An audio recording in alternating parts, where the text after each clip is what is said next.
edition of News You Can Use. I'm your host, Brandon Gonez, and we have a lot to get to today. But before we even do that, we need you to do a few things, such as subscribing to this channel, as we have now surpassed 22,000 subscribers. Woo! Okay, make sure to hit that notification bell so you never miss a beat, and follow us on all of our social media. Here are your stories for today.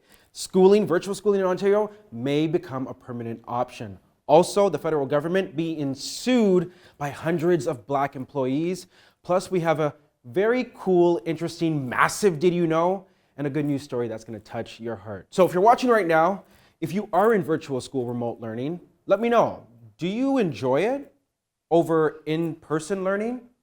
I ask you that because the Ontario government, well, they're moving in the direction to make remote learning a permanent option. Take a listen to what Education Minister Stephen Lecce had to say. But the truth is, what we heard is parents want the choice for this September. What I can confirm too is we are ensuring every board in Ontario will provide that choice, a virtual learning experience. And we've asked them to provide more time to parents to make that choice. So essentially, what the Education Minister has said is that this next school year, year 2021-2022, is going to have remote learning as a permanent option for parents and for students. Now, of course, this is a very controversial decision. It does come with the need to increase funding for education, and the government has said that they're going to do that to the tune of $561 million additionally for next year. That's basically an increase of 2.2% from the previous year. But again, like I said, not everybody's happy with that. We're hearing from teachers' unions, for example, the Elementary Teachers Federation of Ontario, their president came out and said this, look at your screen. At a time when the top education priority for the Doug Ford government should be to ensure schools across Ontario remain open safely for in-person learning, they're planning to make virtual learning permanent. Now, we've just heard from the Ontario government on this. Eva, I know you've been looking across the country. Is any other province considering this? So most of the provinces are not even thinking of this at all. Right now, Manitoba has gone online virtually, but only until May 17 is what they expect. They're not going to close fully right now, and a lot of them are talking about the negative effects of having kids online, because when you think about it, there are lots of it. And that's why the Ontario government is doing so many funds for mental health, because that's a big impact when you're online. Alberta also is in remote learning right now, but only for a couple weeks as well until May 25th, and they hope to be back in full operation when it's all back. So most of them are thinking, okay, we have to get back in-person school, while Ontario is thinking complete other side of the spectrum. Yeah, it's so interesting because we hear a lot about the negatives about virtual learning, but I always wonder, are there any positives? Yes. Yeah, what do you There's say? a ton. There's a ton. I remember when I was in university, Yeah. I would try my best to never have to go to campus because I was working. So like I was working full time and going to school. So obviously like going to and from school takes a lot of time. Commuting is trash, but also like online learning, if your lectures are recorded, you can really just self-regulate when you watch them. I think the thing is that education is so broad in terms of age range that those kids who are in kindergarten need that in person because they need something to stimulate like their senses. They can't sit in front of a computer all day. Like this isn't realistic because then their parent who's working from home has to do that and like be a full-time employee and a full-time mom and a full-time teacher. Like it's not realistic. But for some students like high school and above, they can definitely do that because you have that focus, you have that ability to focus on a task and regulate your time, but it's just younger kids that should have to go back. So many perspectives. And you know what? I want to hear from you at home. Are you a student, or are you a parent, or are you a teacher? Let us know how you feel about this in the comment section right now. Okay, another big story that's making news is the fact that the federal government is being sued for potentially having anti-Black racism, or, perpetuating that. So let's break this down for you right now, because look at your screen.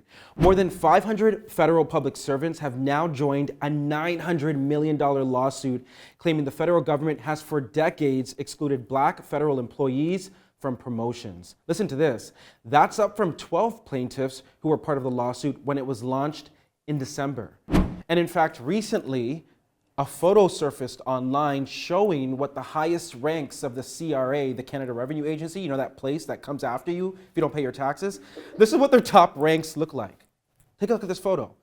And as you can see there, not much racial diversity in that pic.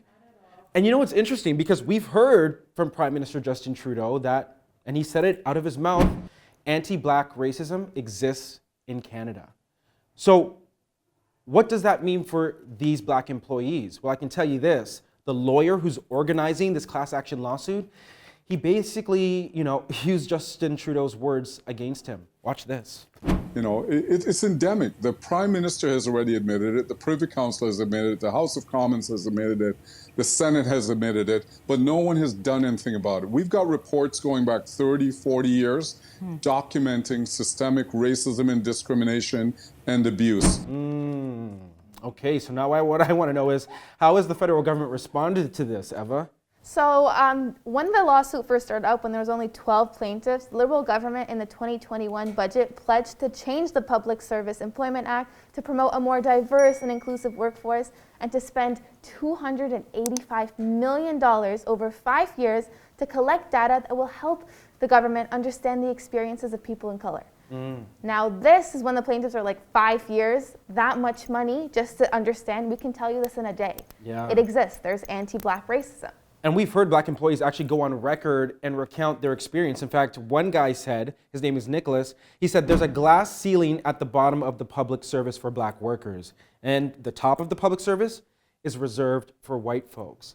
And I mean, looking at the picture that we saw, it's kind of interesting. So is there a solution? Like, is this class action lawsuit offering up a potential solution for the federal government?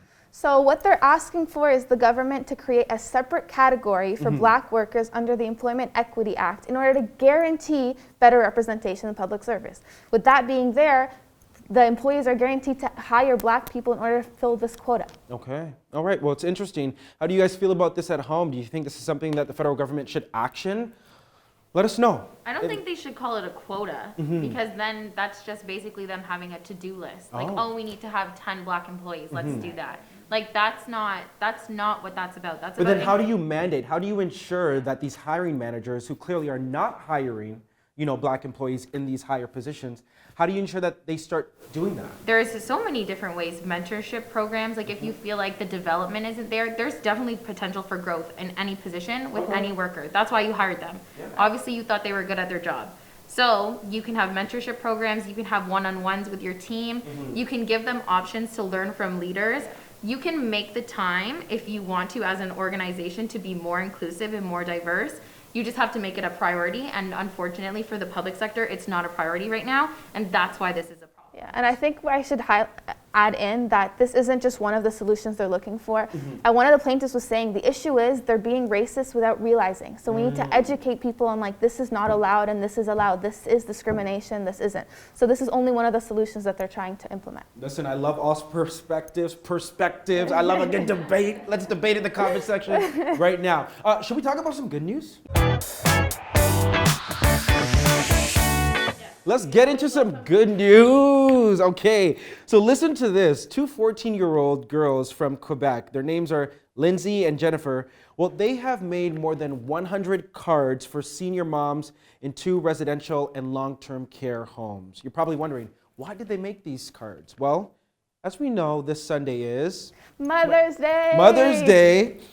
And basically, they want to make sure that these moms feel loved at a time when they haven't been able to see their loved ones, or maybe they haven't been able to get a hug or to touch, that human touch. And what's really, really great about this is that they've now recruited their friends, and combined, they have created at least 300 cards. And I gotta tell you, there's nothing better than a handwritten note, right? It just means the world. It's just genuine. I'll wait for mine from you then. Yeah. Okay. I'll write you one, Kelly. I'll write you one.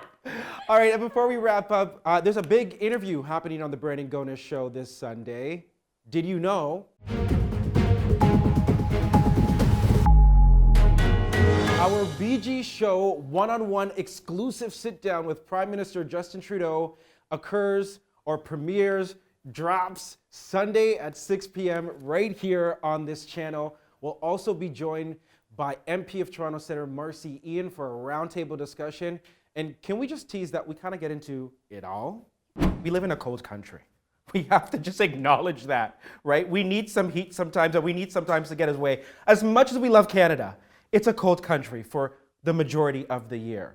But you've also said recently that vaccine passports are to be expected in Canada. Now, there wasn't much clarity on that. So what does that actually mean? Ooh, and that's just the beginning. So you don't want to miss it. Set your alarm clocks. Let your family know if you're taking your mom out for Mother's Day, which you shouldn't because we're still under lockdown, especially in Ontario. Set the date, watch it virtually right here on the Brandon Gonez Show YouTube page at 6 p.m. Eastern Standard Time. All right, we're wrapping it up here. Listen, if you haven't done it yet, make sure you subscribe to this channel, hit that notification bell, and follow us on all of our social media. And if you have any stories you want us to check out, email us, news@brandongonezshow.com. In the meantime, we'll see you Sunday, and News You Can Use drops every Tuesday and Friday. Take care.